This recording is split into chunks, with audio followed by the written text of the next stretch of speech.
Not everyone is so gung-ho about these tariffs. I want to play arch neocon John Bolton. This is what he had to say about Trump's tariffs on India and how it is essentially pushing India to China and Russia too. That shows exactly what I think could be the worst outcome for the United States, that India has reacted very negatively, as you might expect, to these tariffs related to Russian oil purchases, in part because they see that China has not been tariffed. And Trump seems to be, in the minds of many China experts, setting up to treat China more leniently than he's treated India, thus putting in jeopardy decades of American effort to bring India away from Russia, to bring India away from China, to join us in trying to push back on Chinese efforts to gain hegemony along its long Indo-Pacific perimeter.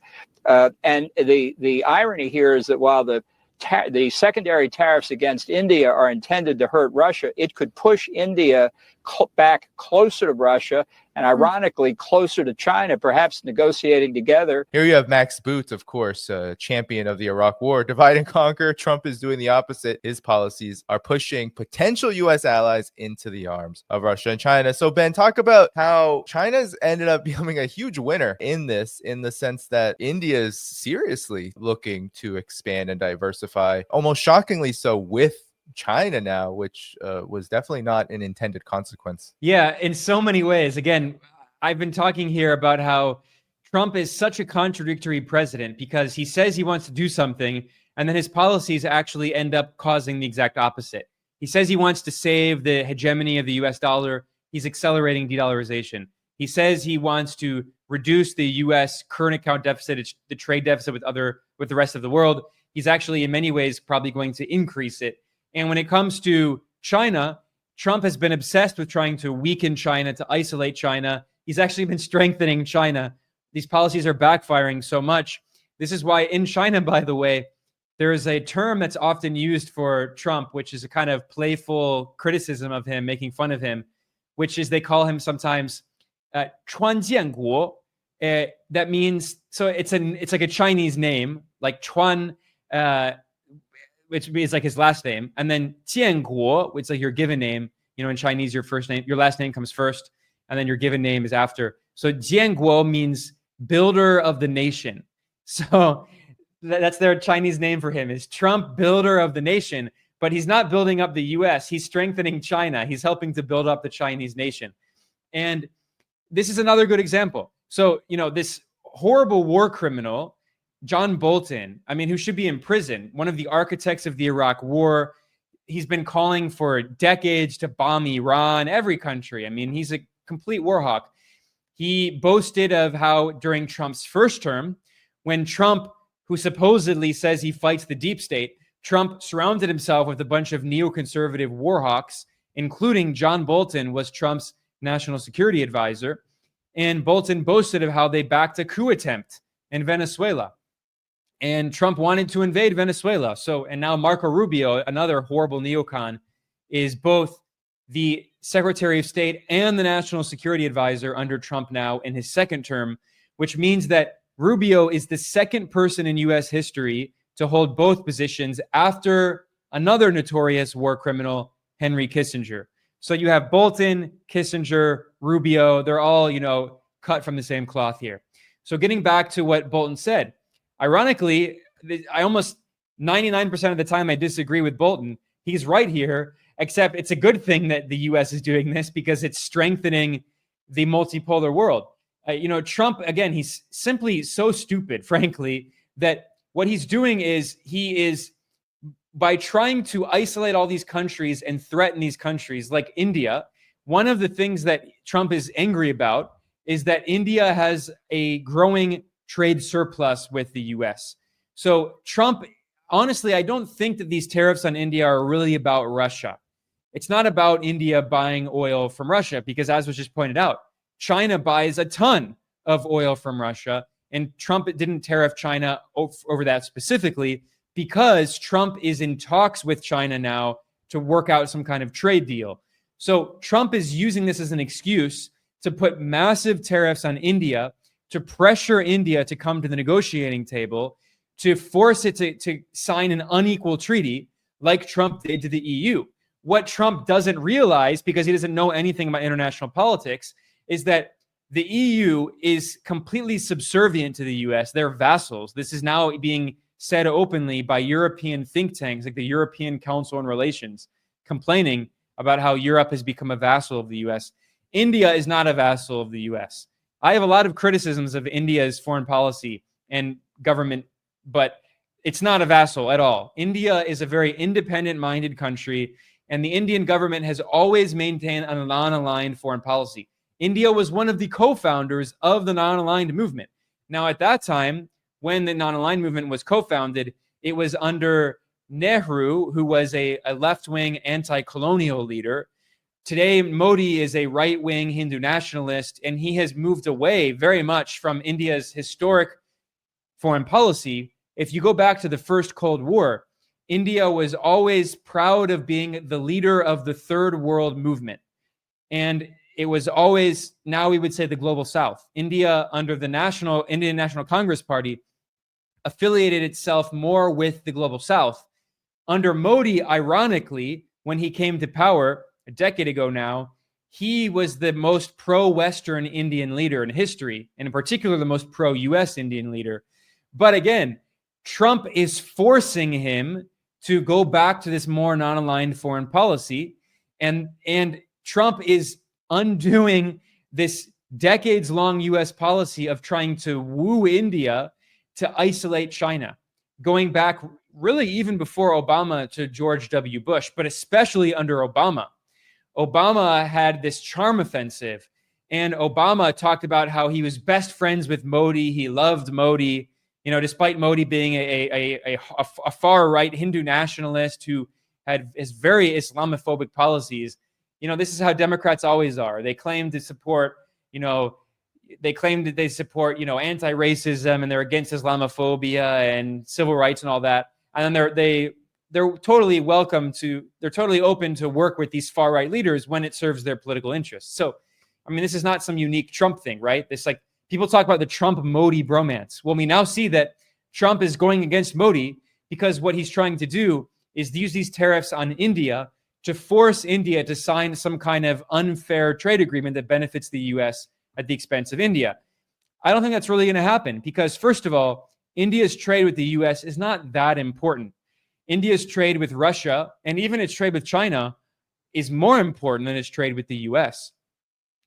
Furthermore, India's foreign policy, when we go back to the non-aligned movement, in the first Cold War, India had allied itself pretty closely with the Soviet Union. Even though it was part of the non-aligned movement, everyone knew that India was a very close friend of the Soviet Union. And of course, in the Sino-Soviet split, which again, history moves in funny ways, right? Because I talked earlier about Nixon.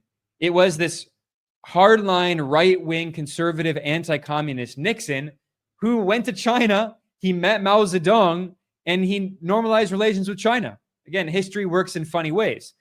And then, of course, after the Sino-Soviet split in the 1960s, China moved, it was very anti-Soviet, and it moved closer to the West as a counterbalance against the Soviet Union, while India was very close to the Soviet Union.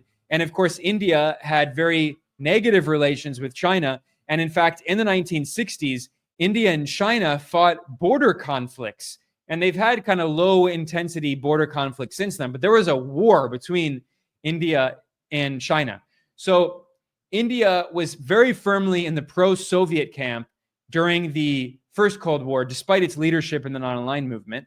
And then after the first Cold War ended, we saw that, India was a one-party state up for most of its modern history, from independence in 1947 until 2014 with the rise of Modi. So the Indian National Congress in the 1990s, with the overthrow of the Soviet Union, it was very clear that Russia was kind of joining the US camp, and that they basically they saw the writing on the wall, and India improved their relations with the US pretty significantly, and they took a kind of more neoliberal turn. But now what we see is that Russia is a major power again. China is certainly a major power. In 2009, following the US financial crisis, it was clear that the US was in decline. So, India joined BRICS in 2009 when it was co-founded. And here we are today, and the situation in the world is completely different. So, I mean, Trump, he's living in a time where he thinks he overstates the power of the US empire. He thinks that the US can just force all these countries to do whatever the US wants with tariffs and sanctions and whatever. But he's facing reality. And Modi's also facing reality. Again, Modi had been a relatively pro-US leader, but he also recognizes that Russia is one of India's most important partners. Russia is selling India a bunch of really cheap oil. He recognizes that China is a major up-and-coming economy. It's the world's largest economy when you measure it at its GDP at purchasing power parity. They're neighbors. They have to get along with each other. They're going to trade more and more. India wants Chinese investment. So all of these factors are coming together that are only pushing India into more of a non-aligned position. I don't expect India and China to be good friends, but what this shows is that, the hegemony of the US is much weaker today than Trump and many people in Washington think, including Democrats. All of this came down on India, and the justification was the United States wants to push India away from Russia and punish it for its trade in oil with Russia. You probably saw the huge amounts of backlash Trump got from the arch neocons because it came at the same time that Donald Trump postponed his tariff offensive against China another 90 days. So there's now going to be another 90 days where likely negotiations will happen, but no additional tariffs on China for that period. And when we played John Bolton, Ben, that was Caitlin Collins, who is a hawk when it comes to matters of U.S. hegemony. Here she grills Peter Navarro, I believe it is, who sits on Trump's cabinet about these tariffs. And he had something really interesting to say. I hope people can hear it. More Russian oil than India does, and they have not been targeted for that. So why is India having its tariffs doubled? As the boss says, let's see what happens. Keep in mind that we have over 50% tariffs on China already.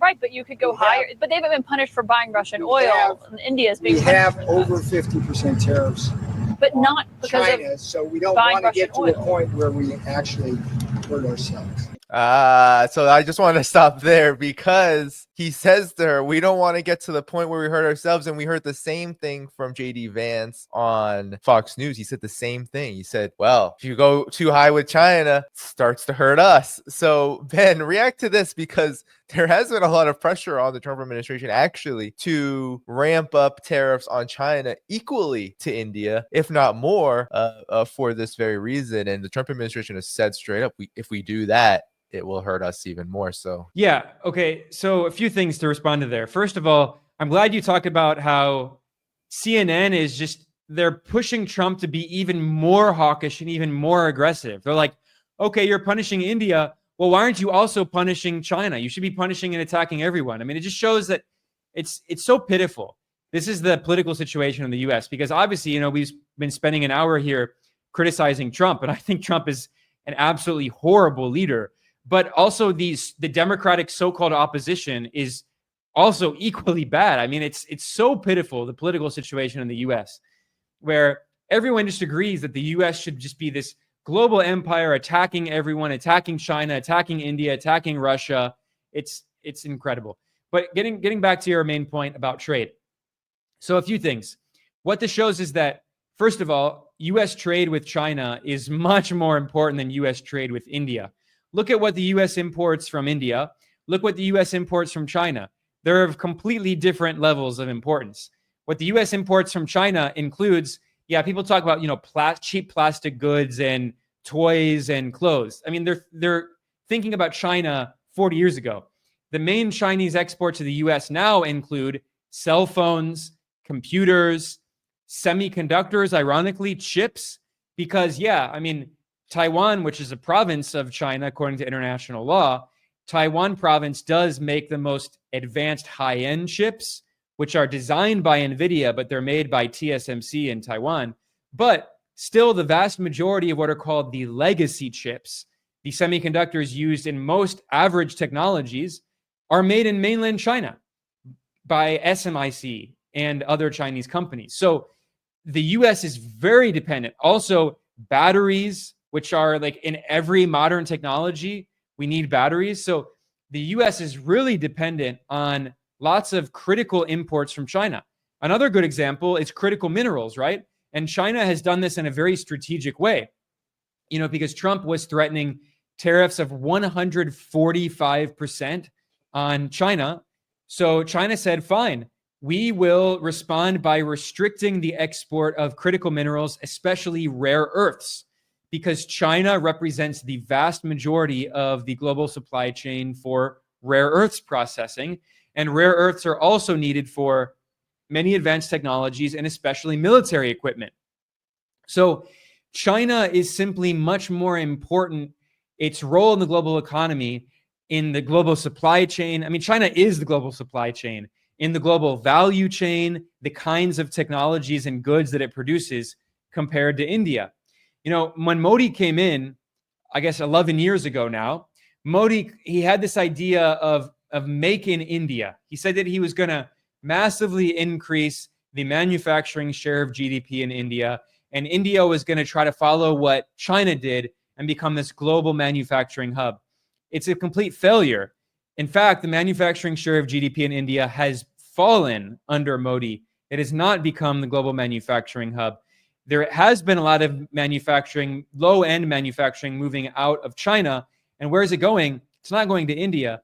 Much of it is going to Southeast Asia, especially Vietnam, Thailand, Indonesia. So the reality is that the US can afford to do this kind of bullying to India in this way. It can't do that to China because China has made it clear that it has cards it can play, like the restrictions on rare earths. What could India restrict? What kind of exports could India restrict to the US couldn't get from other countries? So this shows how the US has much more leverage over India than it has over China. However, a big asterisk there. Again, I also already talked about how US trade with India is not as important for the US as US trade with China, but that goes both ways.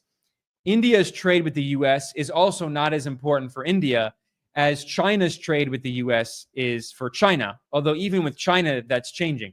Because of this close relationship that China had with the US, going back, again, I talked about this history of the Sino-Soviet split, how starting in the 70s, really you could say from the 1970s until the 2000s, China and the US were very close.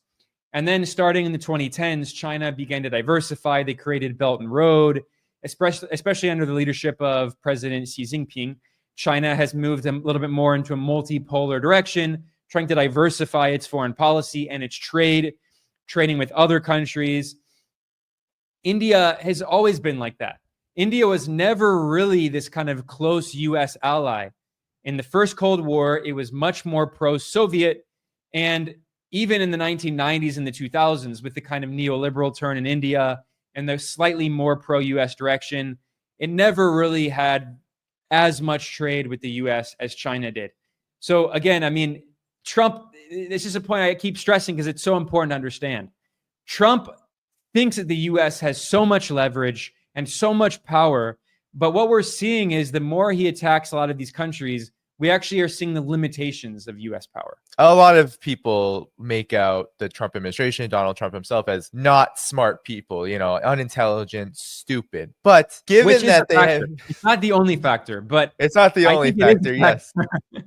Well, that's why I want to get to it, because there is that factor, but it's so interesting because they know how tariffs do have a negative impact when they go too far. But with this, Ben, pushing India to China, they're not even blinking about regarding backing down at all. Here is just a little of what Scott Besson had to say about how important it is to continue tariffs on India. Ready to negotiate, and we've put secondary tariffs on the Indians for buying Russian oil. And I could see if things don't go well, then sanctions or secondary tariffs could go up. There, literally, Scott Bessent, Secretary of Treasury, is saying that these tariffs are hinging upon a meeting, a so-called act of diplomacy that has nothing to do with India, really, other than the fact that they're saying they're punishing India for buying Russian oil. Yeah, I mean, I got the numbers here because when you think about these numbers, it starts to make a little more sense. Okay, U.S. goods and services trade with India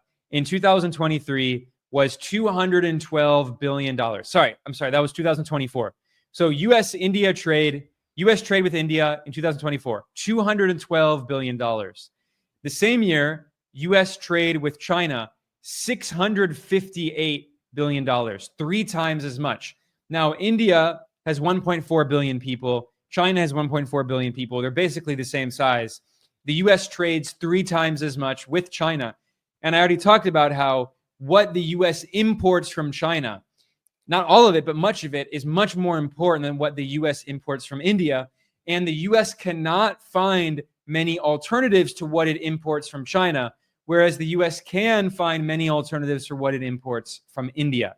So this explains the main differences. Also, again, the strategy, that clip you just played from Scott Bessent, the billionaire hedge fund manager who's now running the U.S. Treasury under Trump, that made it clear that what they're doing with these tariffs on India is they're using it as leverage. They're going to try to force India to sign some kind of deal with the U.S.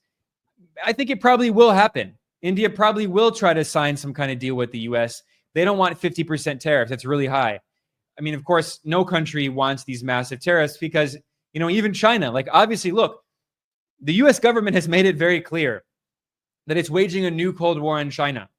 But China, they know that.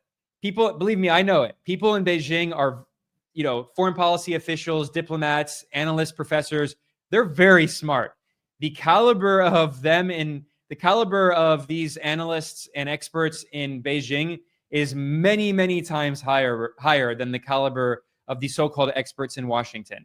We were talking about the stupidity element. I disagree with some of these, Democrats who are just like, everything Trump does is because he's stupid. He doesn't know anything. Yeah. Obviously, that's a gross simplification, but there is definitely an element of extreme ignorance and stupidity and also arrogance, which is a flip side of ignorance, right? Because when you don't know anything about the world, it's easy to be very arrogant about your power. And this is true for many U.S. politicians, but especially, Republicans and these kind of like flag-waving, chest-beating, right-wing nationalists. Look at Pete Hegseth. This guy, he's not bright. And, I always talk about his insane book that he published in 2020, American Crusade, where he said that the U.S. is waging a holy war against China. He said that in his book. He's now the defense secretary.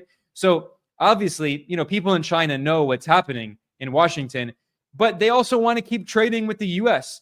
because the way China sees it and the way many countries see it is trade is not political. Now, obviously, I do think that trade is political, but I also understand their viewpoint. They see how the U.S. is weaponizing trade. And India also has a similar view. They're like, look, we just want to trade. We don't see trade as this political tool. Trump is saying that, no, trade is a political tool. Access to the U.S. market is a privilege, according to Trump. And basically, the way I think about this is, again, this didn't start with Trump. There was a very interesting map that was published by Bloomberg based on internal sources back in the Biden administration, before Trump came in for his second term. And the Biden administration had this policy that Bloomberg got access to, where basically they divided the world into 3 parts based on access to advanced chips, advanced semiconductors.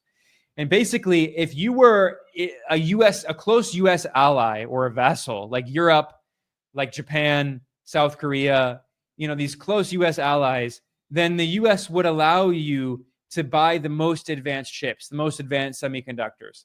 And then if you were a country that's like, maybe you have good relations with the U.S., but you're not entirely trustworthy, like India, like Saudi Arabia, then you were like in this kind of middle area. And then if you were a target of the U.S. for sanctions and all of this, you were, the bad countries, what Biden and the Democrats would call these so-called autocracies, which basically just means countries they don't like. you can have democratic elections, but if they don't like you, then you're a so-called autocracy. And that's the way that the Biden administration was pursuing the restrictions on semiconductors, on chips, right? Because the US was trying to prevent China from importing the most advanced chips to try to suffocate China's AI industry, because they had this idea that if China did not have the most advanced chips, that China's AI industry would always be a few years behind the US, and that US big tech corporations would have a monopoly on AI, which would give the US this competitive advantage. Of course, we now know that that failed. China has DeepSeek and other tech companies that have already made models that are just as good as these US models, and they're open source. They're free and open source. So anyway, that strategy obviously didn't work. But the point I'm getting at is that the Biden administration kind of carved up the world. They had this map that Bloomberg published based on who are the good countries, the medium countries, and the bad countries, according to the US empire. And they were the ones who would get preferential access for trade of the most advanced technologies. Trump has taken that logic to a next level, and it's not just semiconductors. It's trade, period. If you are a country that's an obedient vassal, like you're in Europe, then Trump will allow you to trade with the US with these tariffs. But if you don't go along with US orders, and if you have these policies the US doesn't like, he's going to force you to have very high tariffs and come to the negotiating table. And if you don't want to come to some kind of agreement like the EU did, where the EU agreed to 15% US tariffs on EU goods and 0% European tariffs on US goods, which gives US companies a massive advantage over European companies. Most self-respecting countries are not going to do that. That's an unequal treaty. So Trump is basically saying, fine, if you're not our vassals, you're not going to get this access to the US market. So again, this is why what I'm trying to show here is that these policies that Trump is doing, they are extreme, they are aggressive, but they don't just come out of nowhere. They're actually kind of following the same logic of the Democrats, but they're just taking it to a whole new level of aggression.